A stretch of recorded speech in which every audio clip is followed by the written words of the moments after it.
નમસ્કાર મિત્રો, વિડીયોમાં તમારું સ્વાગત છે। જી હા મિત્રો, અત્યારે હાલ મોટા અને દુઃખદ સમાચાર સામે આવી રહ્યા છે। તો મિત્રો, સમાચારમાં વાત કરીએ તો નેપાળના નુકોડામાં હેલિકોપ્ટર દુર્ઘટનામાં 4 ચીનના યાત્રી સહિત 5ના મોત થયા છે। આ અગાઉ પણ 24 જુલાઈના પ્લેન ક્રેશમાં 18 લોકોના મોત નીપજ્યા હતા, જ્યારે નેપાળમાં વધુ એક મોટી દુર્ઘટના બની છે। જી હા મિત્રો, અત્યારે હાલ મોટા સમાચાર સામે આવી રહ્યા છે। નેપાળના નુકોટમાં હેલિકોપ્ટરની દુર્ઘટનામાં 5 લોકોના મોત થયા છે। મળતી માહિતી પ્રમાણે રસુઆ જવા નીકળેલા આ હેલિકોપ્ટરમાં 5 યાત્રીઓ બેઠા હતા, જેમાં 4 ચીની નાગરિકો પણ સવાર હતા। આ ઘટના 24 જુલાઈના રોજ ત્રિભુવન ઇન્ટરનેશનલ એરપોર્ટ પર એક પ્લેન ક્રેશ ઘટની પછી બની હતી। જી હા મિત્રો, જેમાં 18 લોકોના મોત થયા હતા।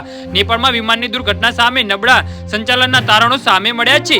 બીજી તરફ હેલિકોપ્ટર દુર્ઘટના બાદ રાહત અને બચાવ કાર્ય હાથ ધરવામાં આવ્યું છે।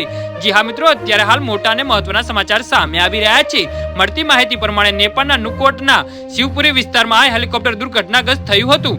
આ ઘટનામાં એર ટ્રાઇસ્ટી હેલિકોપ્ટર દુર્ઘટનાગ્રસ્ત બન્યું હતું। કાઠમાંડુથી નીકળીને સયાકોબીજના રસ્તેથી પસાર થતી વખતે હેલિકોપ્ટર દુર્ઘટના ઘટી હતી। જી હા મિત્રો, તો આના વિશે તમારું શું કહેવું છે તો નીચે અમારી કોમેન્ટ બોક્સમાં જરૂરથી જણાવજો અને અમારી યુટ્યુબ ચેનલને સબસ્ક્રાઇબ કરવાનું ભૂલતા નહીં। વિડીયો પૂરો જોવા બદલ તમારો ખૂબ ખૂબ આભાર।